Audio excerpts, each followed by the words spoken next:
Hi everyone, welcome back to my another mini blog. তো আজকে না আমার আর মার প্ল্যান ছিল সকালবেলা থেকে যে আলুর পরোটা বানাবো। তো হ্যাঁ, সন্ধ্যাবেলায় সবার প্রিপারেশন শুরু হয়ে যাচ্ছে।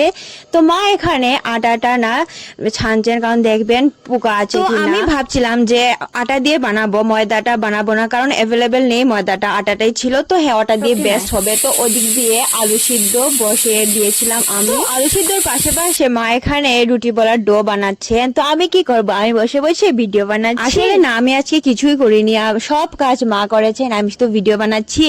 তো মা এখানে ডো বানানোর পর এখানে রুটি শেপটা করছেন, তারপর ওখানে আলু সিদ্ধ দেবেন। আলু সিদ্ধ দেওয়ার পর রুটিটা বলে নেবেন। আর এখানে আমাদের রুটির প্রিপারেশন করতে করতে ওদিক দিয়ে বাবাও চলে এসেছেন খাওয়ার জন্য। মা বলেছেন যে তাড়াতাড়ি আসার জন্য, তো বাবাও চলে আসলেন। তো মা এখানে বলছেন রুটি, আর আমি কি করব, ভিডিও বানাই। আর গাইস, তোমরা এদিক দিয়ে বলবে না যে আমি কিছু করি না, আমিও করি কাজ মাঝে মধ্যে, না করি। তো হ্যাঁ, মা আজকে মাই সব করছেন। তো এখানে মা রুটিটা সেকছেন, ওখানে তেল দিচ্ছেন, তারপর আর কি ফুলকো ফুলকো রুটি রেডি হয়ে যাচ্ছে। আলুর পরাঠা, সরি রুটি না, আলুর পরাঠা। ওই আর কি, রুটি বলতে বলতে অভ্যস্ত, কারণ আমাদের এখানে তো আমাদের বাড়ি তো আলুর পরাঠা মাঝে মধ্যে হয়, আর তার জন্য রুটিটা মুখে চলে আসে।